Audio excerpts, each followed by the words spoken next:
this afternoon.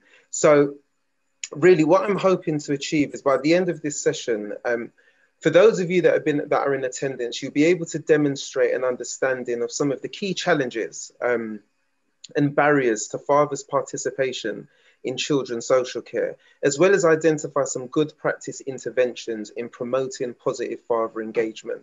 So that's something I'd really like you to come away with, whilst also being able to demonstrate what positive father involvement is and how it applies to your immediate context.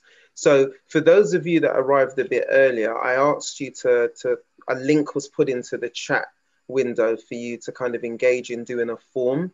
And for those of you that have just arrived and haven't had a chance to do that, there is an opportunity a bit later for us to do that. So don't worry, you haven't missed out. But I really want you to think about what I'm saying and what I'm presenting on, and really think about what this looks like for your local context, for your area. Maybe more immediate to your department or certain issues that you may be dealing with.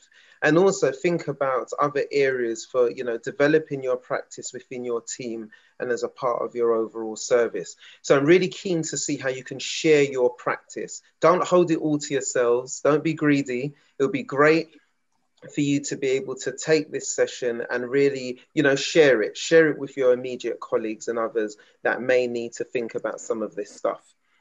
And also just to develop a further understanding of your services practice model and really thinking about how father friendly it is compared to the good evidence practice based on research. So based on the research that I'll be speaking to, it'd be really good to see how you feel your local authority or your immediate practice measures up, okay? So just to tell you a little bit about myself and where I started on this journey, as you can see, there's an image of myself up there. And obviously, as you can see, I'm a dad. And this pretty much started for me from my own experiences of being a dad and just being a single father and recognizing some of the challenges that can come with that, actually. And as a result of me navigating my own experiences of fatherhood, I noticed that there were other men and other fathers that also had challenges and had difficulties. And as a result of that, I started a personal journey really as a part of professional development by learning skills around mediation, conflict resolution skills, particularly for families where there were issues of relationship breakdown or separation. So my area became very focused on helping couples to aid their communication and effectively to do mentoring with fathers, in particular teenage fathers and young dads.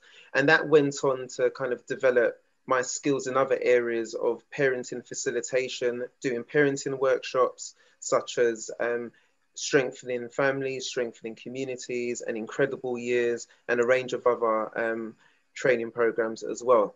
And that's naturally led me to deliver training, consultancy, and lecturing in the same area, and obviously getting involved in pedagogy, particularly for social work practitioners that are interested in navigating some of the challenges in engaging with men as part of their service and practice. So, you know, for me, I'm on a bit of on a mission, really, as you can see through some of the images that are populating, through some of the coverage that's been captured in terms of my work and my commitment to this area. My claim to fame is many moons ago, about 10 years or so ago, I was involved in Look magazine. You know, you see Danny Minogue there on the front cover, where I was a part of a feature article with my son, because I wanted to highlight some of the issues that single dads went through actually as part of their journey of being a dad. And I found, because with my own personal circumstances, my son's mum had become very ill. And as a result of her becoming ill, I became my son's main carer for a period of around 2.5, 3 years. And I realized just how hard it was to navigate some of the areas of education.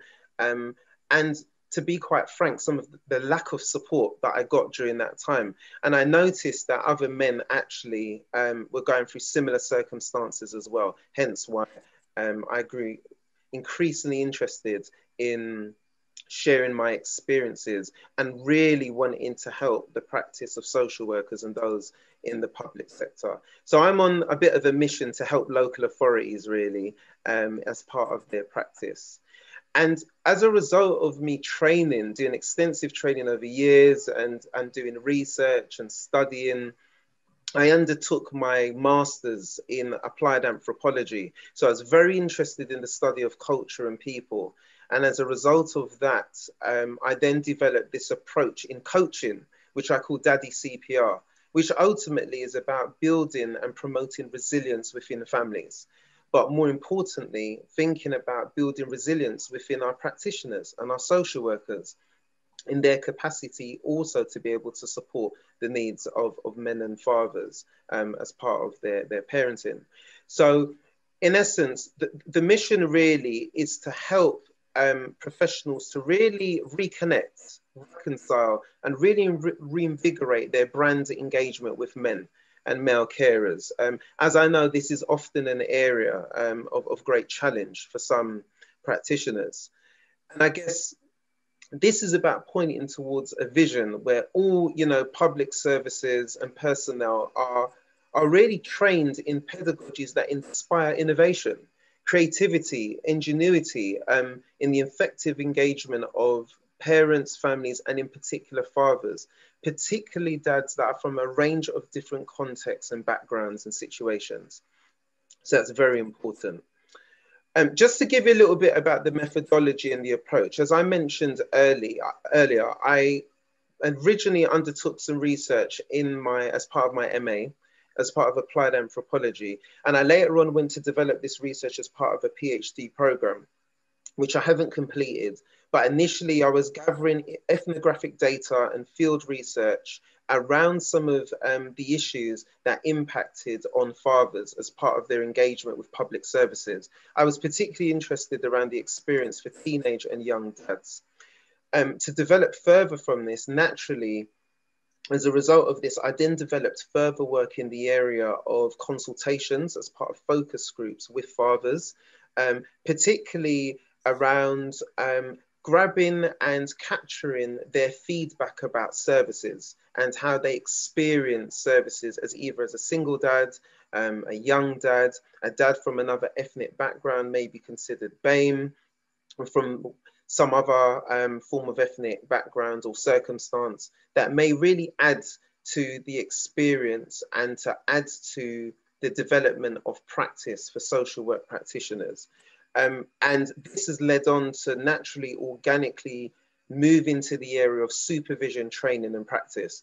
So from then, what we found is as a result of some of the research I engaged in, social work practitioners noticed that there were issues or there were gaps in their areas of practice, and then asked me to come out and develop some of that training with them as part of person-centered practice as well. So I carry quite an interdisciplinary approach to the way that I conduct my work and my practice really, which is influenced through coaching interventions and facilitative models as well.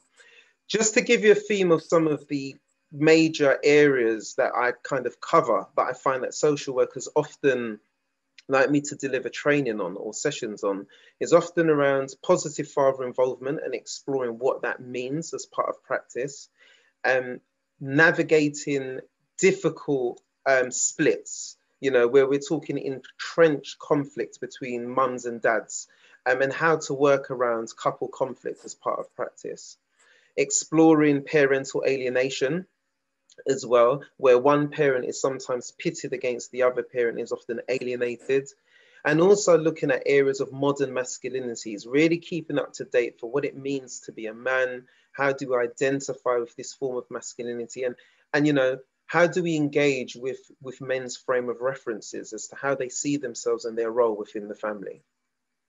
And ultimately, for me, of course, the child's interest is paramount. But I also think, as well as supporting mum and dad, it's equally important that we support our public services. And this is where my emphasis has been for the last few years or so.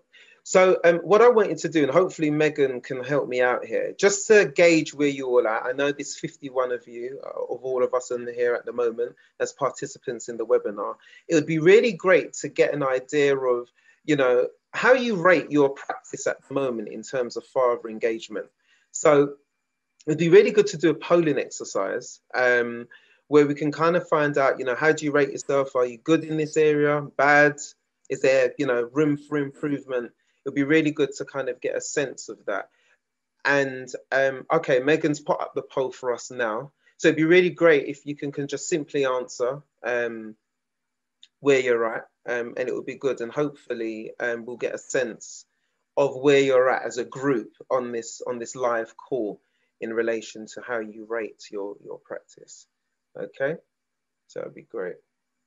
And I'm sure, Megan, I'll get an indication of when everybody's done that, I guess. Yeah, brilliant. So I'll just wait for you all to do that.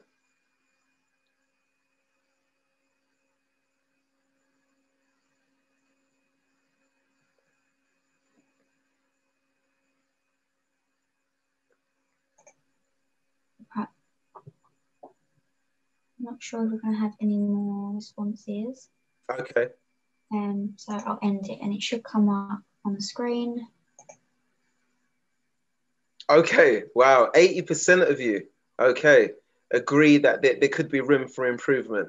And that's really interesting because based on the studies that I've been doing and the work that I've been engaged in, I think everybody, as a result of me coming into their local authority or me facilitating these sessions, often that's what I hear. I hear, do you know what?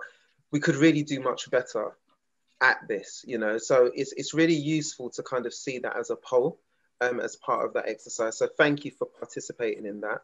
And what I'll do is I'll just quickly move on and continue as part of the presentation. And I don't know why my screen, there we go. Cool. So what would be really great, I mentioned this at the beginning of the session. For those of you who hadn't had a chance to do this, some of you may have already done this, but it would be great, Megan, if we could copy that link back into the chat. Again, for a second time, that'd be great, thank you. But for those of you who didn't get a chance to do this form, it would be really great to kind of to dig a bit deeper, to think a bit more about your father engagement skills. So think of this as a bit of an audit of your skills in relation to this area. So it'd be really nice to find out, once completing this form, what areas of your practice in terms of father engagement do you feel that you really need to kind of develop your practice in? What areas do you feel that you could be strengthened in? What areas do you feel that you've done really well in? You know, you might want to comment on this and say, actually, we're doing really good in this area, and this is something that we really want to shout about. So it'd be really great if you can complete this form. As part of the form, it does ask you, it does capture email addresses. So I just wish to reiterate, we're only capturing email addresses for the purposes of you getting a copy of your actual form. So I think it's a good point of reference as part of your practice. You can take this back as part of supervision with your manager, as part of group supervision, if you do that as part of your practice, to think about some of the points that may have been highlighted for you. So once you've completed it, you've got a copy and that's yours. And you can always come back to that and use that as a point of reference to kind of build on. I'm assuming, because I can't see the full chat window. Okay, great. It's in there, that it's been put into the chat box, which is great. So what I'm going to do is I'm going to move on to the next part. So for those of you that are completing it, please do feel free to continue completing the form. And you may hear me chattering in the background, but don't worry, I will be still speaking to this kind of activity, okay? So to move on, the reason why I'm getting you to do that form, as I said, is I think it's a great way of shared learning. This is a good opportunity in real time to capture very authentically and very honestly where you're at in terms of your practice. And as part of that process, we can then collate that information and send it back. I've agreed with members of the partnership that I'm happy for those of you who've completed the form, we can then roughly bring together your interests as a cohort, so you can see where you match with peers and colleagues in relation to your confidence in regards to this work. And I think it's really good, yet again, as a point of reference, as part of your practice. Just to continue on that theme as well, yet again, I emphasize, let's think about your local context, you know. Where do fathers and engagement with dads and men as part of family life and as a part of your practice fit in terms of your local context? What serious case reviews have been done regarding dads and families? What case studies have you got that's at your fingertips in terms of your local authority? Have Ofsted rated it in regards to that? You know, what is your local children and services business plan? What does it, are dads mentioned at all as part of the plan? How much is this factored in as part of that process? And once again, to emphasize, this is to support your continual professional development, really look at your practice approaches, and perhaps look at, you know, methods of cascade training. You know, from doing this session, how can you use this session to share with colleagues as part of best practice? And ultimately, for me, I think a good way of focusing our learning as practitioners is to think about this within the lens of problem-based learning, which I'll go on to talk about in a bit more detail. And yet again, emphasizing your local context. You know, how do fathers and male carers factor into your local business plan in delivery? And do you have practice examples to explore as part of this session? So I really want you to think about, as you're engaging in this seminar, as part of your active learning, I'd really encourage you to think about a family, a dad, maybe there's a case study, there's someone that you've got in mind as we're going through this session. And I think it would add to the richness of your learning experience. Okay, so just to tell you a bit more about, you know, problem-based learning, as I mentioned in my last slide, you know, PBL often sees learning as an active process, you know, a way of gaining experience as an important part of the learning process. And for me, I think as practitioners, you know, although obviously I work in higher education alongside Greg, and we teach and we lecture on this, and we do a lot of this stuff with our students, I think it's equally very applicable to practitioners and more seasoned and experienced practitioners as well. As PBL is a way of teaching, you know, that kind of enables a facilitated dialogue around a real life problem. And as engaging with dads has been a real problem for a lot of practitioners, I think this would really help in really framing your conversations as a bit of a problem that you want to seek to investigate and address. And according to obviously some of my scholarly colleagues in this area, you know, problem-based learning really helps with constructing an extensive and flexible knowledge base. You know, in other words, as a result, you come better off, you're better prepared, you become more adaptable in terms of your skill base when you adopting and using problem-based approaches. It helps to add to your problem solving and metacognitive skills, so you get to learn about what works best for you. And also it helps you to develop self-directed lifelong learning skills. So this becomes very applicable to other areas of your practice and helps you also to become effective collaborators in the process.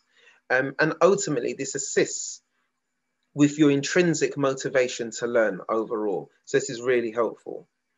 And just to add to that, something that we're doing at the university at the moment as part of a knowledge exchange project with student social workers is that we're really looking at exploring father engagement issues as part of their practice. I know for my own students that I'm mentoring and supporting at the moment, there has been a huge interest around how we engage with men, male carers and fathers as part of social work practice. And this has become a main feature for practice case studies, as well as final projects and dissertations as well. So, you know, we're intending to kind of use this approach in a way with students, but also it would be great to extend this to practitioners. And obviously, if you're interested in this, please do get in touch and let us know. And our details will be made available at the end if you're interested in learning a bit more about this. So just to bring you up to speed on the work that I've done so far in terms of my kind of practice research and going out to boroughs. Obviously, the teaching partnership started back, well, my involvement in it was as early as 2019, where I went out and I delivered some sessions pre-COVID lockdown, as part of really trying to gauge where practitioners were in relation to engaging with men and dads. And it was really interesting to kind of find out what some of the challenges, opportunities, and what the implications were as a result of that for social workers' practice. So the questions that I posed to them was, what was your current offer, at the moment in terms of CPD and engaging fathers? What were you able to do? Where were you getting your CPD? When you were learning about dads and some of their issues, where do you go to get that advice, that support, to really extend and develop your practice? What literature did you read?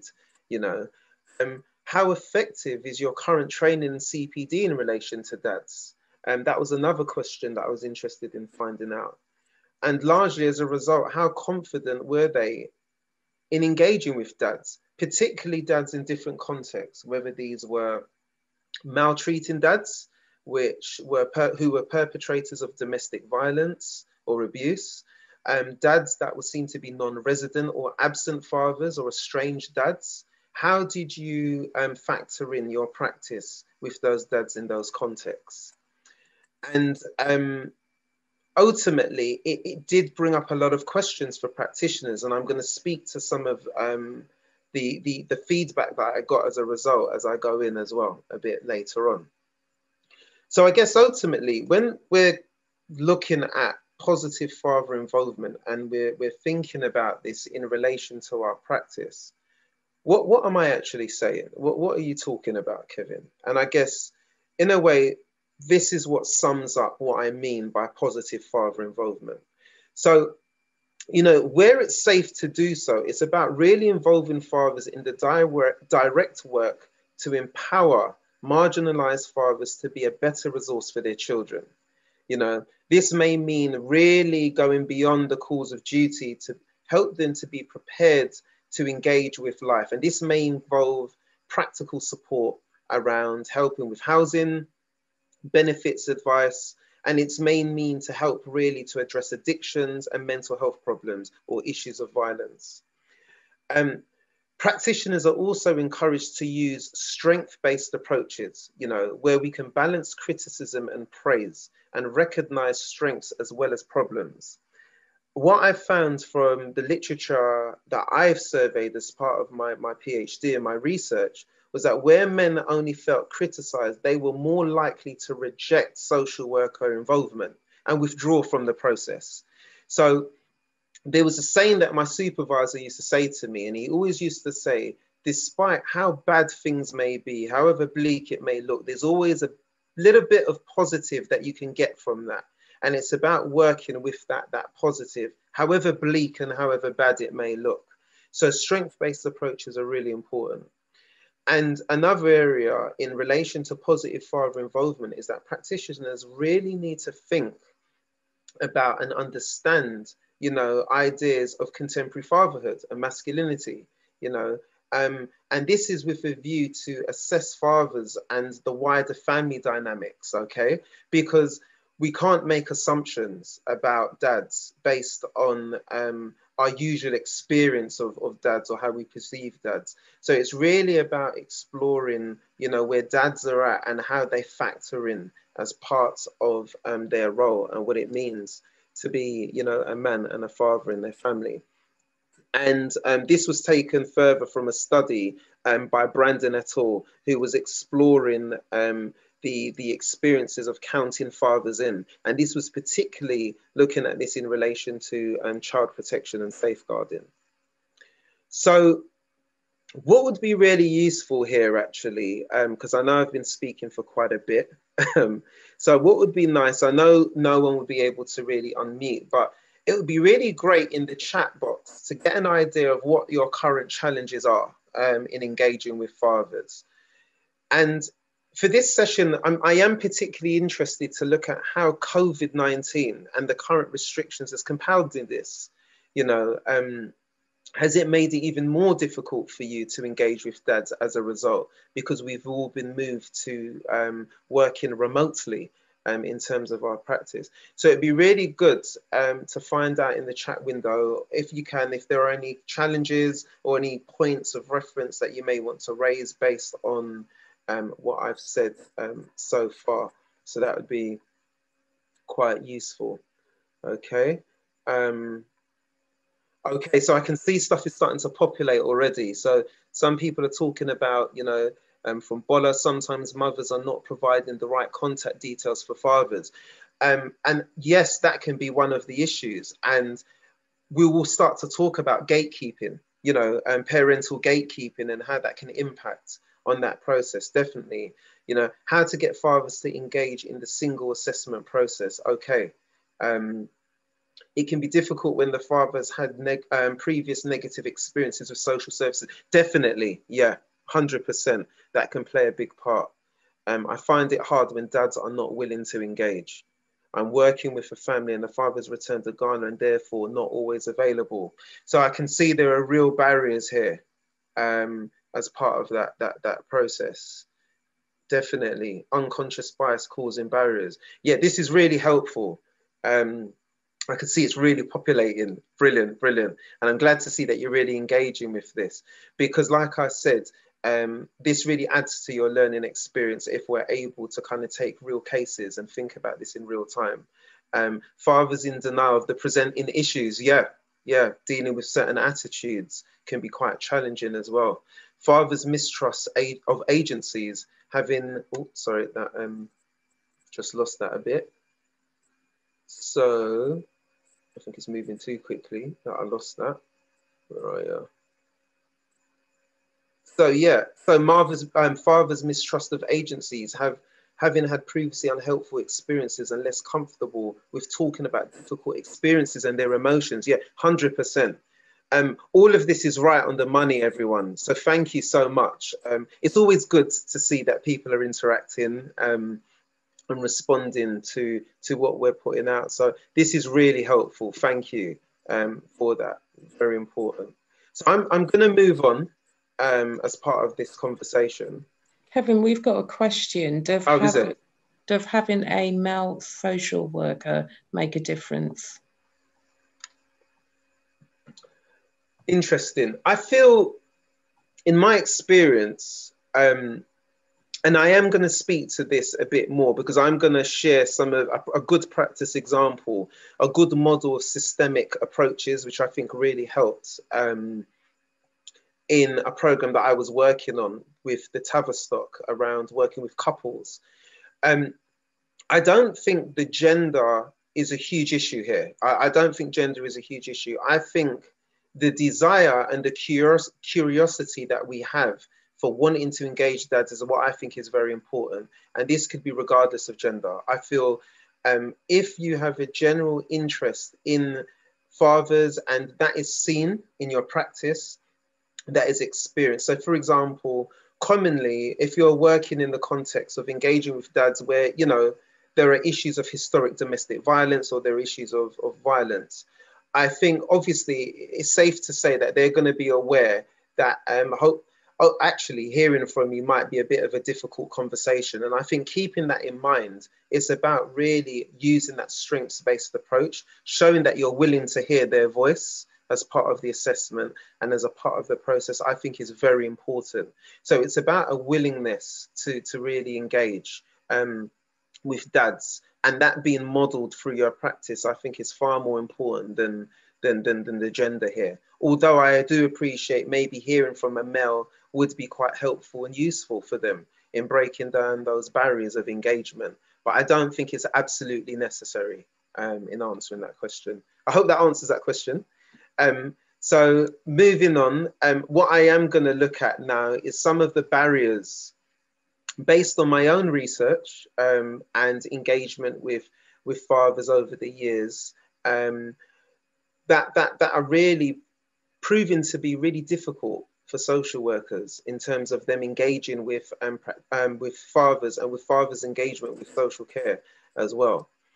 So I think something that's been really challenging, and this has come across both in the UK, in the US, and in Canada, and there was some respective studies that spoke to this notion of labeling of dads. So this idea that you had good and bad fathers often made it a bit challenging for social workers to engage with fathers, and more so for dads to be receptive to the support that was being offered. Where there'd been a history of DV, or fathers had been labelled as being dangerous by other professionals, we often found that it was really difficult because dads were like, well, I'm damned if I do, I'm damned if I don't. I'm going to be really hard done by if I engage with this process. So already it felt like they were running up Mount Everest with a piano strapped to their back already, you know, in engaging with the services because of the labels that had been attributed to them. Also, in addition to this, you know, traditional practices in relation to gender parenting. So often assumptions are made that mothers were responsible for the care of their children. You know, I can say in my own personal experience of being my son's primary carer for a few years, that was an assumption that was made. People assumed that mum was the right person and was responsible for care, and found it quite difficult when you had the dad presenting as, oh, hi, I'm a dad, I'm active, I'm available, I'm the primary carer. It seems quite difficult. And these are some of the assumptions that are often made. So I welcome us to challenge our assumptions that are being made about parenting, and who is good and who is bad as part of the parenting process. And over that period, over the years of doing this work, it's safe to say that I feel that a number of archetypes have been developed really as a result. And these are just some of the archetypes that have come up for me over the years that I've heard from practitioners, you know, mothers, dads, other people in relation to dads. And these stereotypes start with, you know, this notion of the toxic dads, where there are reinforced views of, you know, heteronormative roles, you know, this reinforcement of male privilege and hyper-masculine views of toughness, you know, misogyny, hatred of women, etc. often exists. That's something I've often heard in describing dads. There's been notions of the deadbeat dads where they're feckless, irresponsible, unemployed and no good at anything. These are some of the things that I've heard being said down the corridors, you know. And then there were good dads, and these were often the dads that were engaged, you know, active, reliable in the family home, visible. And because they were more visible and turned up for assessments, they were seen to be more capable and more cooperative. Then there was the notion of kind of the busy dad, you know, and this is a dad that's always working, you know, not engaged in domestic chores or activities, and often defers to mum, you know, never available for meetings or assessments. And the interesting thing about that is with the busy dads, I think there's often a question of entitlement as well. For the dads that I've worked with, it's been very clear to me that dads have struggled to engage with domestic chores because sometimes they feel like, well, I'm not the best placed person. In our household, mum deals with all of that. I work, I earn, and, you know, mum's the one who does the school run. Mum's the one that does all these activities. And sometimes when you're engaging with social services or other professional services, assumptions can be made that, you know, that's just an extension of that domestic chore that mum often does, if that makes sense. And then I think one that I really want to spend some time on thinking about is this notion of the alienated dad, which is the father that no one really sees, you know, often is the non-resident parent, but often is framed as violent or problematic and not interested. And often this is done or ordered at the behest of mum, often, who acts as a gatekeeper. So I think Bola posed the question a bit earlier around mum not providing the details for dads. And this is some of the barriers that exist. Sometimes if there's been a very acrimonious split between mum and dad, what can often happen is that dad also doesn't get a chance to have a say in his child's upbringing, particularly if PR is an issue. You know, if they had been unmarried, or dad doesn't necessarily have parental responsibility, even if he does. If mum is the gatekeeper, it can be very challenging for them in terms of engaging with services, particularly around education, when getting details and reports on the development of their children or their child. Okay.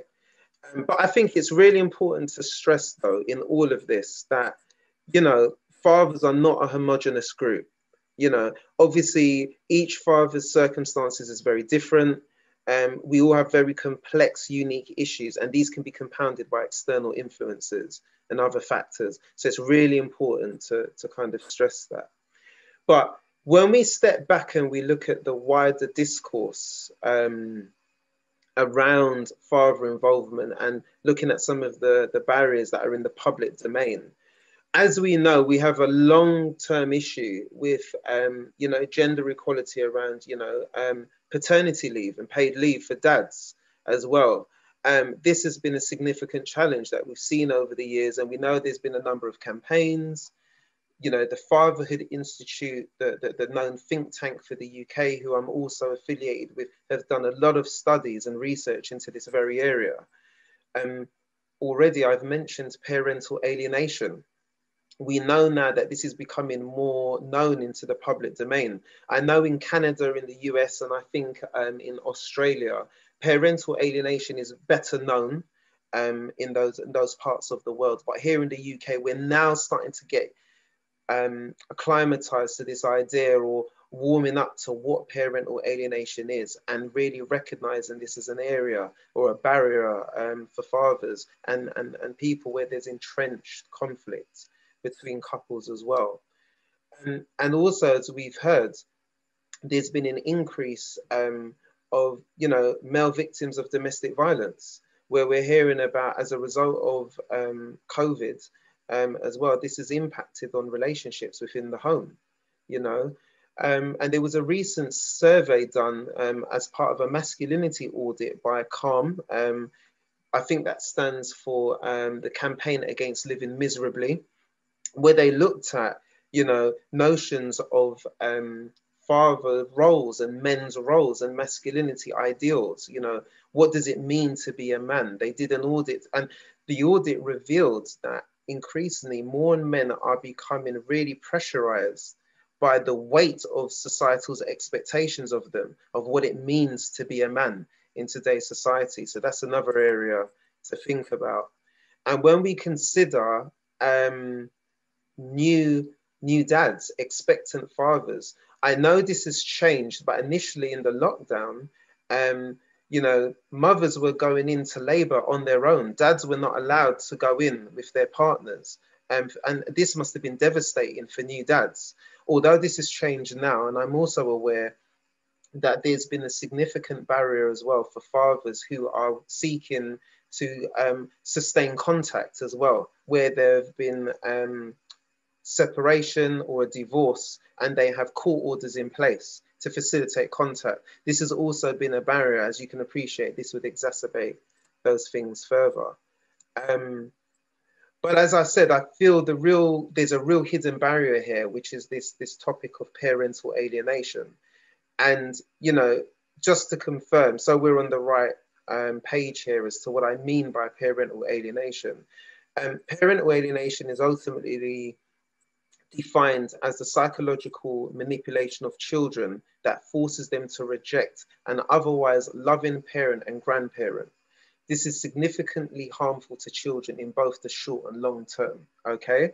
So it's very important to say here, I'm not talking about fathers who pose as a risk to children and their partners and families. I'm talking about scenarios where dad's separated from mum, relationship has broken down, and, you know, dad is not a risk to the family. The relationship didn't work out, they've separated, but dad seeks to really be very involved and active in the lives of his children. But for whatever reason, Mum has prevented access to that process, and social services and other practitioners and public sector services are then brought in as part of this big mudslinging match between the parents. Okay, so I just want to be clear about what I mean. Obviously, this has hit the public domain once again. It was on Loose Women, and they were talking about parental alienation, particularly in relation to how this impacts on men. I thought this was quite groundbreaking, as this hasn't really hit the public domain like that in the UK. So I was very pleased to see that. For those of you that are interested to really find out a bit more about that conversation, I would urge you to go on YouTube and do a search for it under Loose Women. And you could simply put in Loose Women talk about parental alienation if you want to find out a bit more about that. So just to go in a little bit deeper on the characteristics and the behaviors of those that are alienating, you know, dads or non-resident parents. There are some behaviors that we can pick out from the studies that have been done in this area. So one of the key issues is around this notion of parental gatekeeping, right? And mothers have factored in to be a big part of this process. When we look at parental alienation, you can see where mothers are often seen, where dads are the victims in this, that they often provide that gatekeeping position in regards to the dad's access to their children or the family. And a US study found that only a third, so that's 646 out of 1,958 of mothers identified a father when asked so. So as part of the process, yet again, this speaks to what Bola was saying a bit earlier, this notion of not providing dad's details when asked to do so, you know. Further findings from a Canadian study found that 339 fathers and 1,203 social workers suggest that professionals need guidance on how to support mothers to manage the emotional nature of father involvement. So this was another study that shared that we really need to think about how, once a relationship is broken down, there was a real emphasis on how we support mums and how they manage the relationship or their emotions in relation to dad, particularly if there was a bad split. So, you know, what's the explanation for some of this stuff? From research, from anecdotal evidence for myself, what's come to light is that, you know, there were fears of fathers gaining custody, or there was an anger, an entrenched anger of dad moving into a new relationship. That was a common theme from some of the studies. Other reasons were more around concealing his identity so that, you know, they can qualify for more benefits or financial incentives. So that was another element in the thread as well. And often there's been issues of historic domestic abuse or violence as well, which becomes a real factor to consider as part of that process. And that was taken from Maxwell as part of a study in engaging fathers in child welfare services. Yeah, so something to think about for those of you that are engaged in this session right now and really are thinking about your practice. What are some of the home truths here that we might need to think about? As part of your practice, how does power, you know, how does gender relations and your own personal experience, okay? So for example, your own experience of being a father or of your own experience of your own dad or partner factored in shaping your perspective and influencing your practice. Now, this came from a piece of research that was done alongside Gavin Swan, who was I think he's actually a children's services manager, and he did some studies he did his PhD in research with Tavistock around systemic approaches to engaging men and fathers, particularly around safeguarding as well. And I think he found that there was this real culture of working in an organization that was kind of anti-men, is what he described from his research. And here he is as an image in relation to his work. So he was a senior manager at Islington Council's Children in Need Service. And, you know, his work, if you check it out, you can Google out Gavin Swan's work around this. And he's actually provided practice guidance for how we can do more about this as part of our practice as social work practitioners and professionals, particularly using resources like supervision, action learning sets, group supervision, to really think about our practice and to think about some of this stuff in relation to how we engage with men. Also, just to add to this, what about fathers in different contexts? What about non-resident Black dads? You know, dads from other ethnic groups or from white working class backgrounds, you know, where there are particular circumstances or barriers that they may face as part of their experience. How do we consider them as part of our practice? You know, very important to think about as well. And actually, what I might do, I think instead of doing this now, I think I might come back to this because I feel like we are coming up to maybe a point where we might have a break. So once we come back from the break, there'll be an activity that I'd like you to engage with, actually, which would be quite good. But Greg and Satvinder, I think this might be a good opportunity to have a break, if that's all right with you both. I think this would be a good time, and then we can kind of come back and continue. Yeah, that'd be good. Hi, so should we take 5-10 minutes? Yeah, that's cool. Come back up. So it's 5 to 3 now. If we come back at 5 past. At 5 past, that's great. Yeah, that's fine. Okay. Thank you, everyone. See you shortly. Thank you. Okay. So we are back. Brilliant. Okay, everyone, I hope you've all been able to have a comfort break, stretched your legs, done some jump squats and stuff, or done some stuff to keep you energized. So thank you. Good to see you all back. Just to continue with this thread then. So just in terms of the context of the session, I guess let's think of the first half before the break of us really identifying what the barriers have been, what the issues and what the challenges are. What I'm hoping to do from here on out now is kind of look at some real good practice interventions, look at things that you can do based on what's been fed back from research, as well as other areas of practice that could really help for you in terms of your local context as well. But before doing that, what I would like to do by way of an activity is to share. I would like you all to kind of share your own practice tips, really, because some of you, I'm pretty sure there's already some good practice that is happening, okay?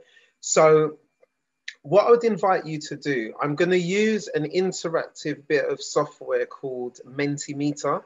So what might be helpful for you to engage in this part of the session is, I don't know how you're connecting with us right now, whether you are using your mobile phone or if you're using a desktop or a laptop. What would be great is if you can open up a separate browser tab, okay, using your laptop.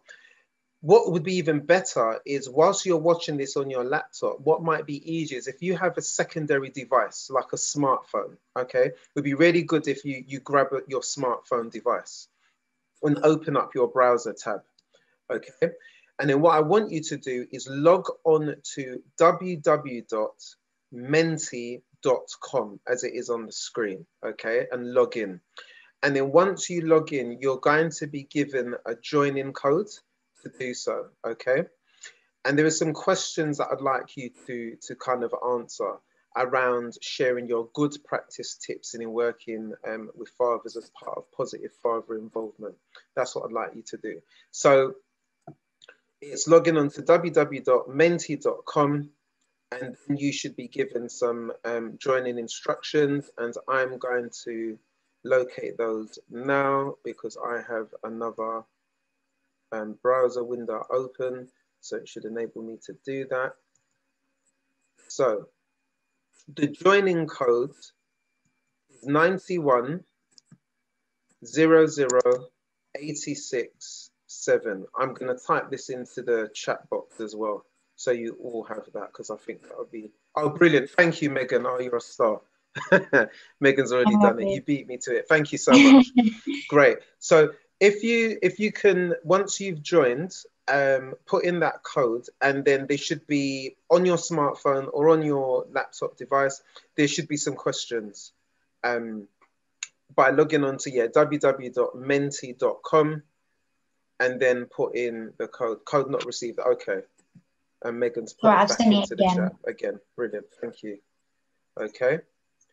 And if you could just simply just answer the questions, and you should be able right now to see that tab on screen right now, in terms of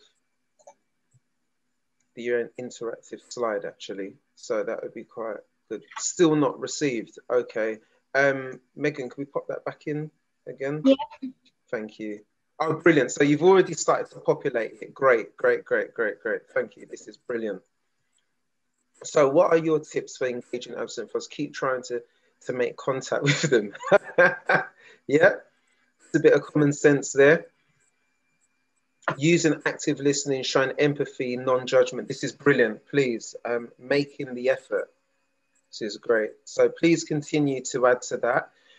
There is another slide as well, so please do stay logged on to this. Do not log off from Mentimeter to stay on, because when I change the slide, we'll then have a chance to speak to another part of sharing practice. But this is really good. Thank you for contributing. And what I'm hoping to do after this session, I can download these for you. And if you want, for those of you that have come on, looking at some of the good practice tips that have been shared, and we can share that with the members of the partnership that have been on this call, and that could be sent out to you if you wish. So I can download those if you want them. So let's have a look. So we've got be positive and persistent. Don't just give up. If they don't reply first time, follow up phone calls with voicemails, text messages, and introduce yourself. Very important. Exhaust all channels of communication. I totally agree. And that's brilliant. Thank you.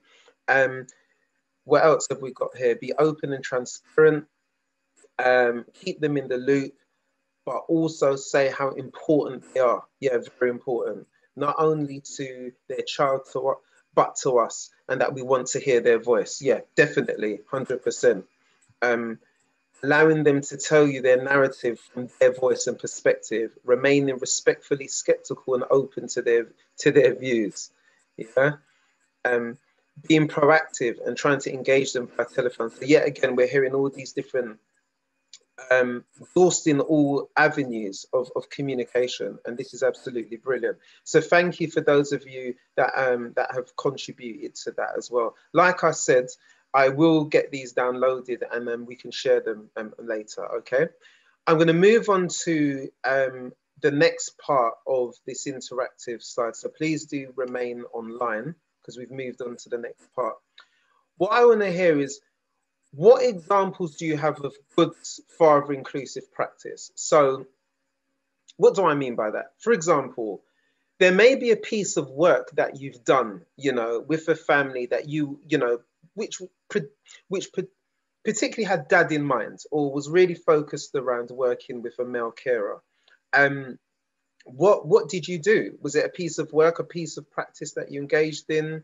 Oh, lovely, Greg. I love the cat. Oh, it's wonderful. Sorry, I got distracted by Greg's cat. So it would be really good to talk about elements of great practice, okay? Maybe there was an element of training that you did or participated in as part of group training. That you attended or was a part of, that you saw was really good as part of the practice element, and you've incorporated that as part of your practice. There's no limitations to this, really. So we're starting to see the population of thoughts as well and ideas. So ensuring both mother and father invited to all meetings, yeah, very important. And I think it's also important not to make the assumption that mum is going to invite dad and convey messages, particularly if they're separated as well. So other forms of good inclusive practice, reinforcing to other professionals that it is important to ensure that both parents are communicated with, not just one. That's brilliant. I think that's really good. Sharing that expectation. It is a expectation that we are going to try and contact both mum and dad, and sharing those expectations with everyone else, with other partners, I think is important, especially with other agencies as well. Make them know that they're important to their child's upbringing. Yeah. Undertook a genogram. Oh, I love a good genogram. Oh, genograms are really good. I like those. So, you know, undertook a genogram with a father to help explore family scripts, and his experience of being parented by his father and how this shapes the father he wants to be for his son. That's beautiful. It's really nice, actually. I really like that. Some great practice happening. Other areas, I'm just going to bring up some others. Engaged in a conversation about activities completed with the children, showed positive interest with both parents. Yeah, definitely. Cool. Asking them how they think they could be supported. Very important. Yeah. What support is needed? What practical elements can help here? I think this is all really great practice. See if there's any more. And if there are people that are still, because I get it, you might be typing away on your phone or on your device, so I'm sure it may not have populated yet, it may not have come up, but please do continue to send those tips in. And like I said, we will share this as part of our practice and sharing information so far. Okay, I've tried to contact and made sure he was comfortable attending the meeting and made his voice heard. I think it's very important.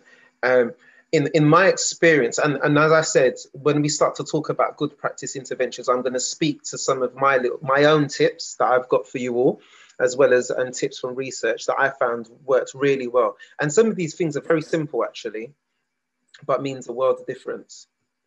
It can make such a positive impact as well.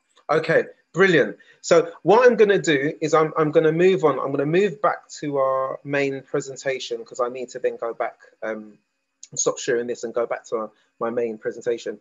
But what I will say is, for those of you that are still completing this, please do complete and add your tips so you can share with colleagues, because I think that would be really helpful. Okay, so I'm just going to go back.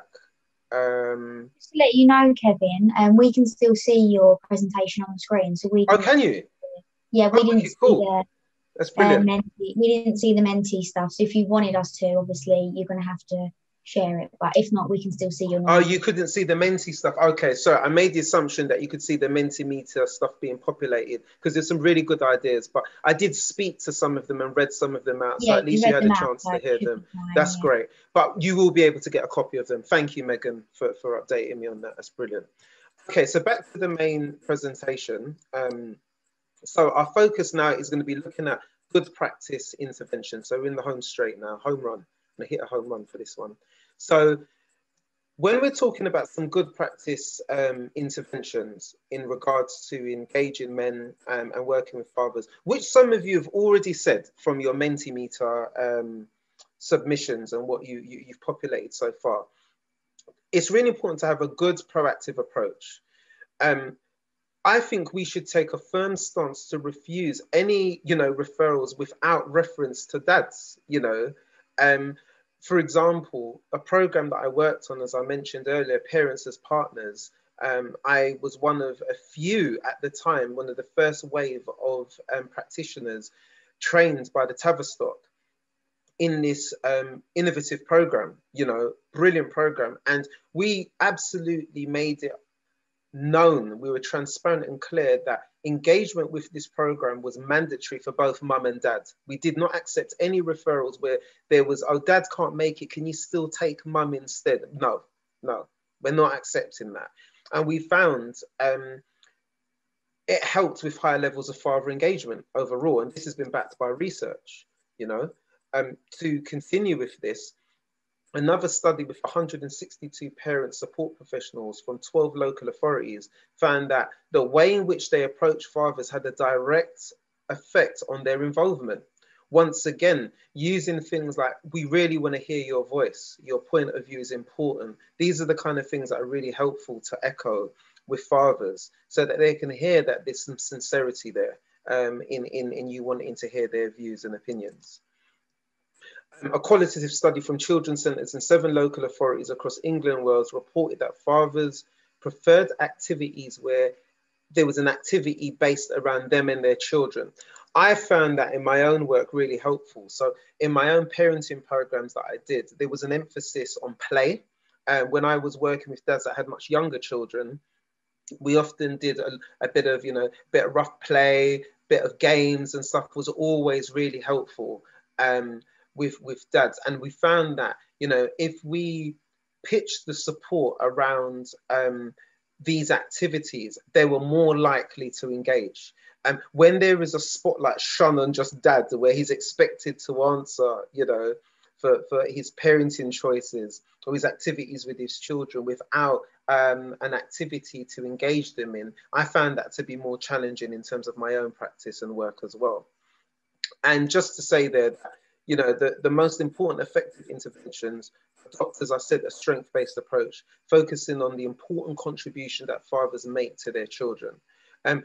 If you want, there is a really good, if you want to really bring this home, there was a BBC documentary that was done some years ago called The Biology of Dads. Really great documentary that talks about, the biology around fathers' play and how they play and how it sets boundaries and sets some really positive instances for children, in terms of how dads play and how they make, very boring, monotonous activities very fun and playful, whether that's brushing your teeth, whatever. So I think that's a really good resource to call on if you want to. And that documentary is called Biology of Dads. And you can put it in YouTube. It's available in YouTube if you're interested. Okay. So I just want to give a bit of a case study right now. I've already started to talk about it, but I'm just going to speak to this now as I've got my slides up. So as I said before, I was trained in an approach, a systemic kind of family systems approach in a program called Parents as Partners. Now, very quickly, the program originated in the States. It was developed by the husband and wife team of Philip Cowan and Carolyn Cowan. Brilliant people. I was so fortunate to be trained by them as part of the UK development of the model. So excited. I'm just like big fans of theirs. And their approach was brilliant. Actually, what we called Parents as Partners in the UK, the American version is actually called Promoting Father Involvement.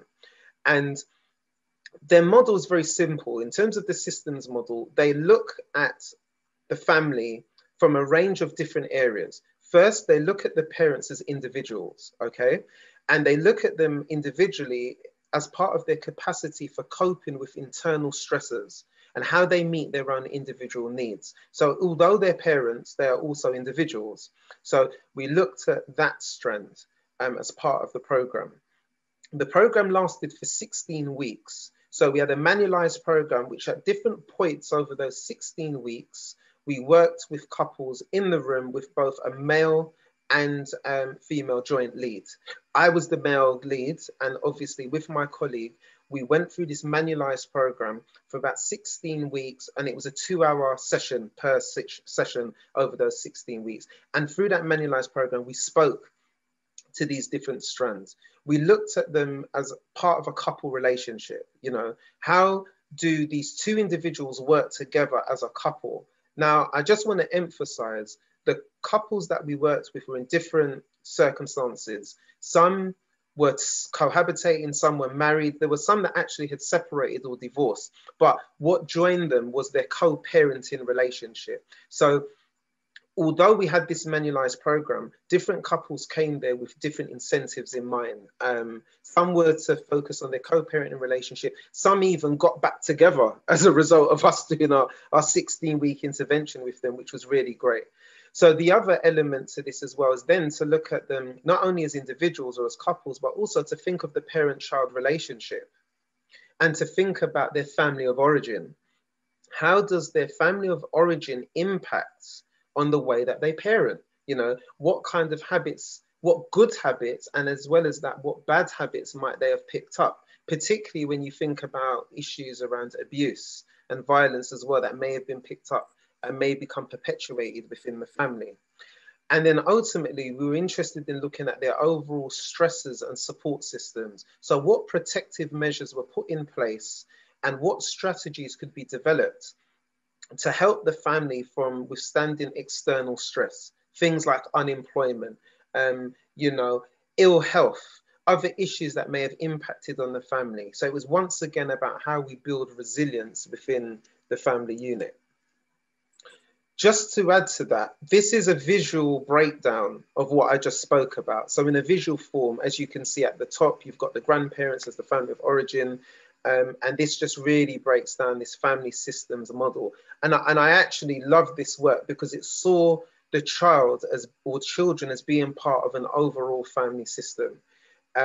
So we got heavily involved in producing genograms and all sorts of stuff to kind of really creatively think about the child and the family and how they were able to provide support to them as part of that process. Okay, so that's just a visual form of that. And this is a really good systems approach or model.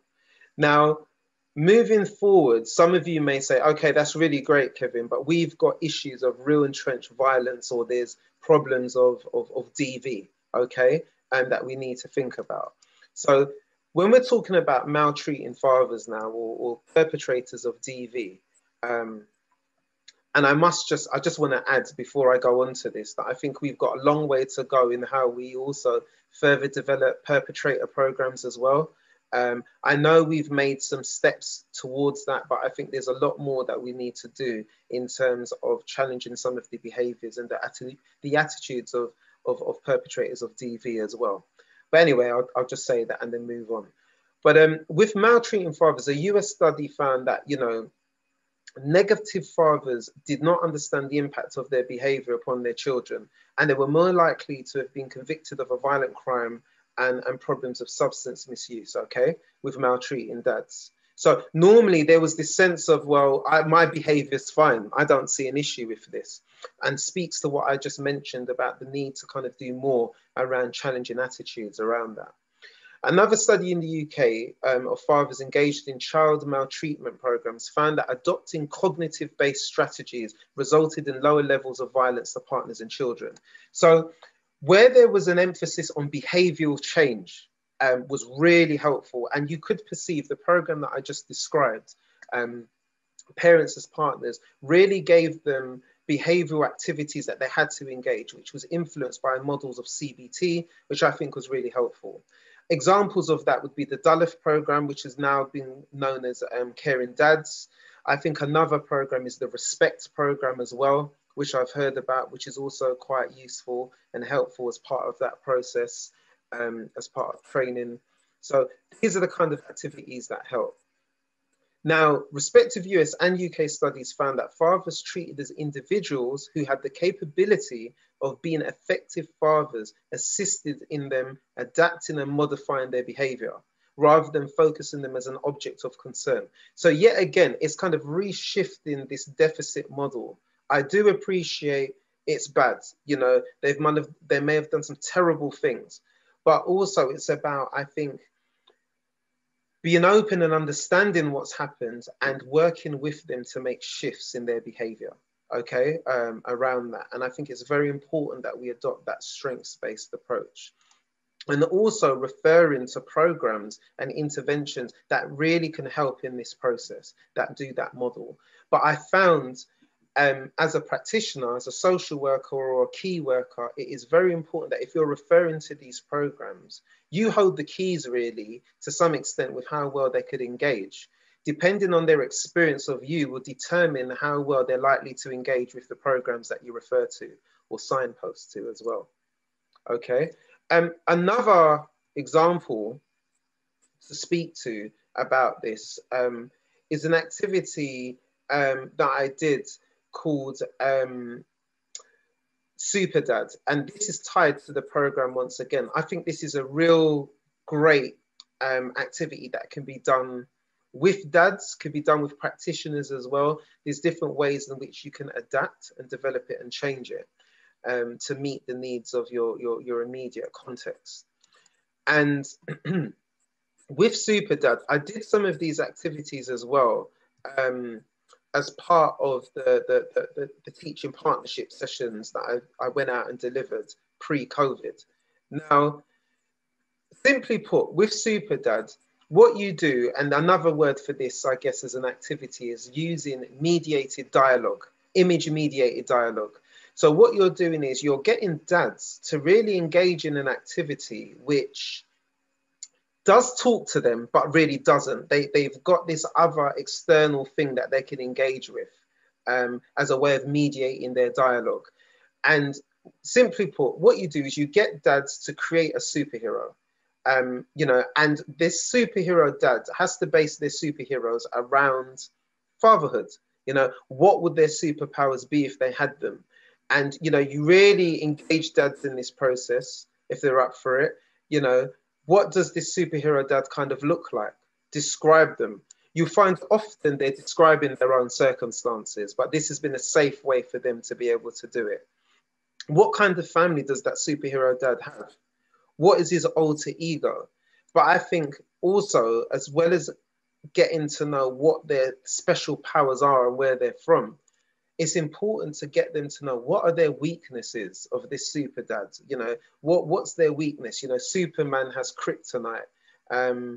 Batman has no superpowers whatsoever. He's just got loads of money. But, you know, really getting them to engage with some of these activities so they can really get a sense of, you know, what does this mean for my own context? And what you find is once you've done that image-based mediated dialogue, they're more open, I've found, to engage in their own stuff, their more personal stuff. So I think this is a great activity to break the ice. I've just brought some images of, like I said, pre-COVID, when I went out as part of the partnership. I think it was in 2019, when I delivered some sessions. I did the activity with some social workers, and they really loved it. As you could see, they got really creative with the drawings. But also, I think this is a great way as practitioners for you all to really think about the experiences of dads and what some of the expectations are for them from society as well. And also some of the expectations we put on dads as well as part of our practice. So I think this is an all-round great activity for everyone involved.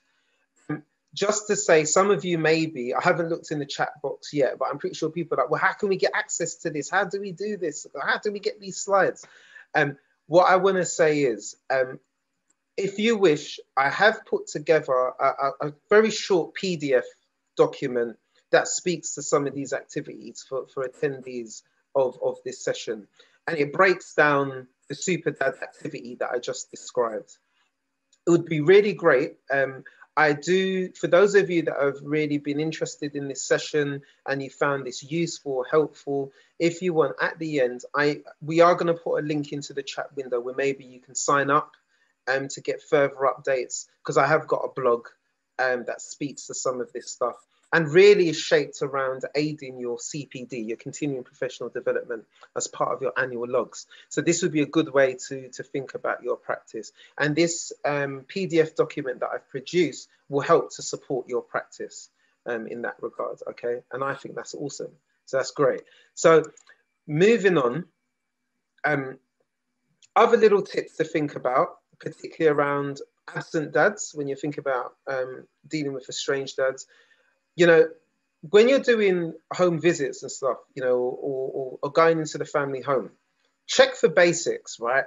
I'm telling you, in my past experiences, it's amazing how many times I've done home visits and we've been told dad is nowhere to be seen. He's not in the picture. He's not involved.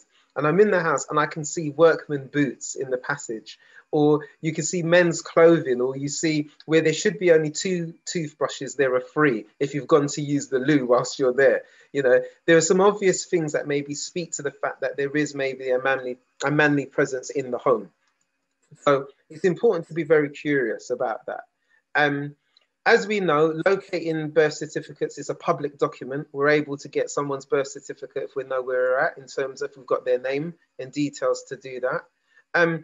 Be persistent with maternal and paternal extended family and family members. I think we have to be like a dog with a bone to really dig deeper to find out, you know, from mum, you know, where dad is, even if she's adamant that he's not around. Be really curious and talk about the importance around that. Contact the GP. research suggests that if men have a problem, they're most likely to tell their GP, and men tend to use the same GP as their partner.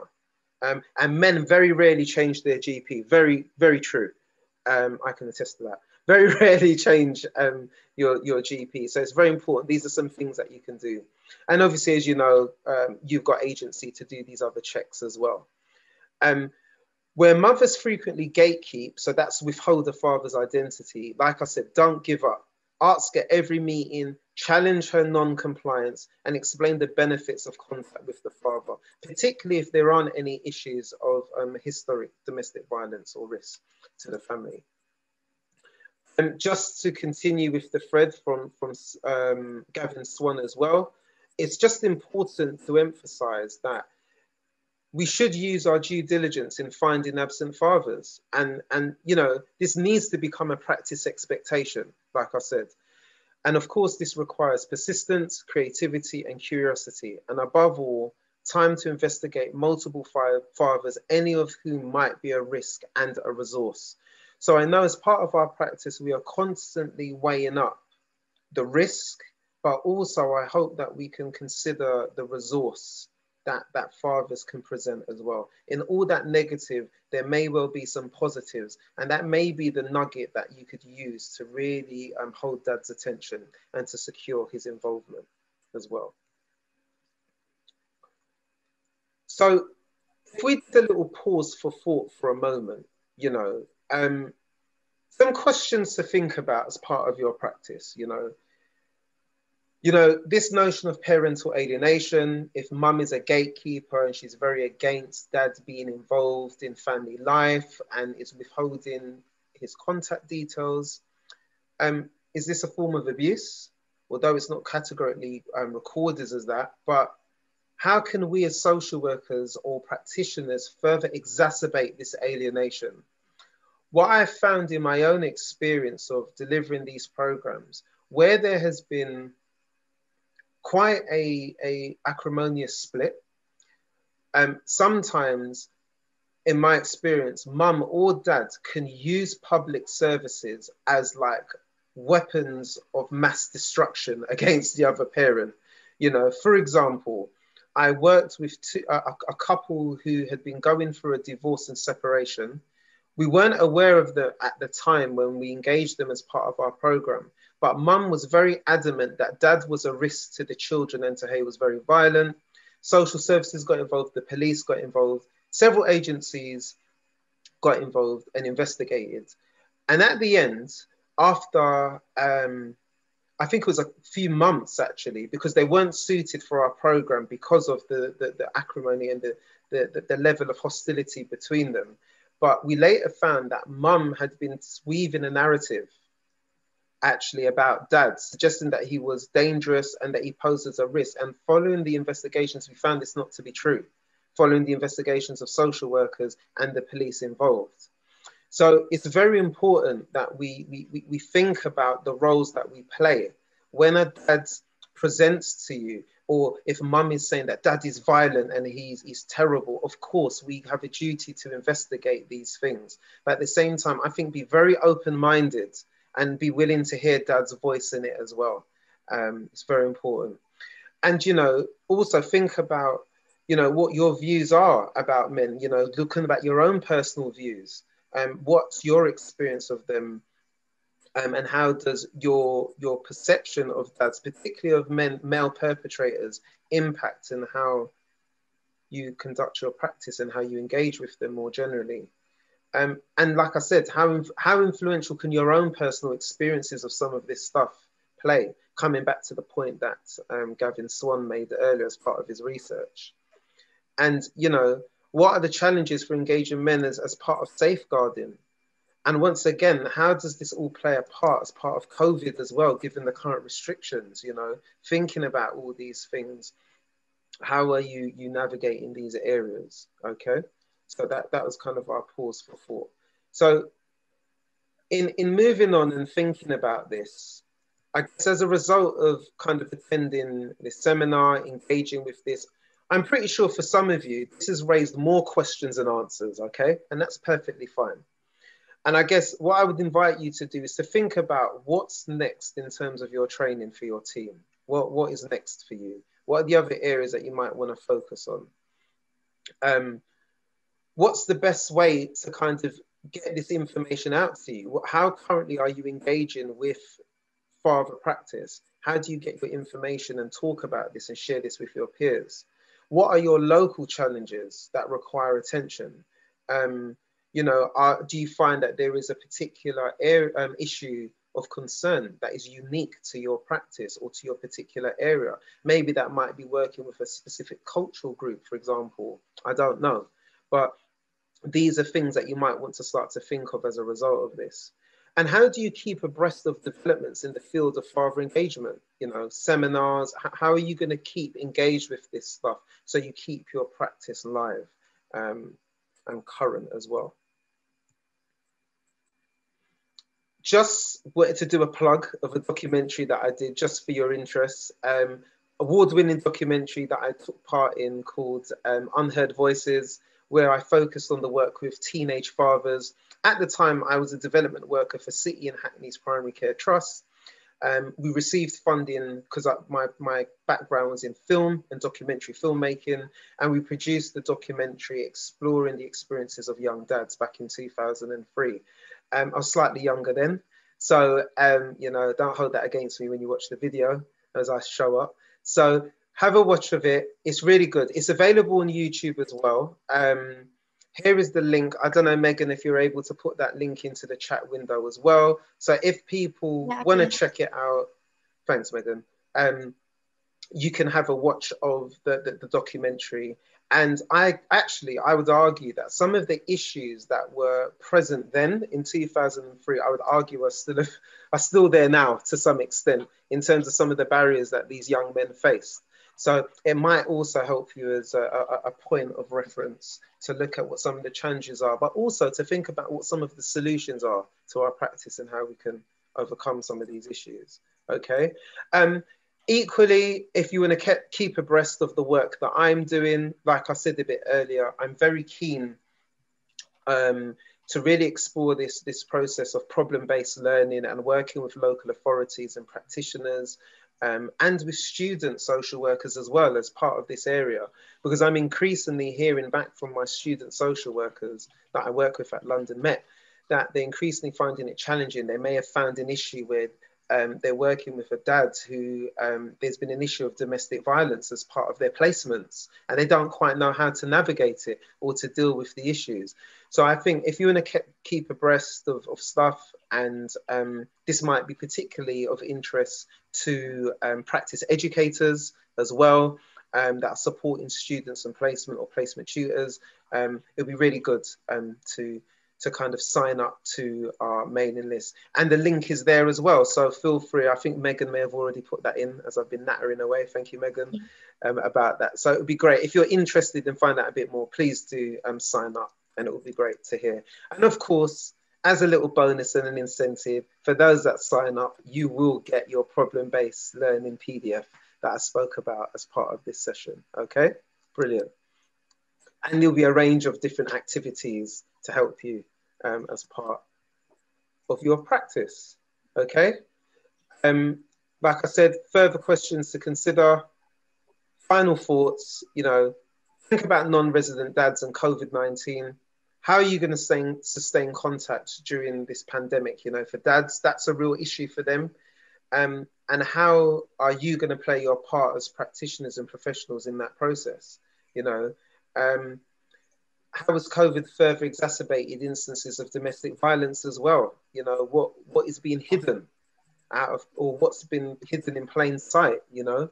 And assuming that it's safe to do so, you know, why do we struggle to engage fathers as part of practice? For those of you that started at the beginning of this conversation, the 80%, or the 33 of you, I think it was, that said, actually, we could improve in our practice with dads. My question to you is, what is the struggle? What is happening? And what can you do as part of your practice? What do you have control over that you can help as part of helping to boost engagement? And also, can a father who previously posed as a risk also be a resource? These are questions to think about. And as part of your practice, do we need to be a bit more creative and flexible when engaging men? So these are just some things to kind of consider as part of your feedback.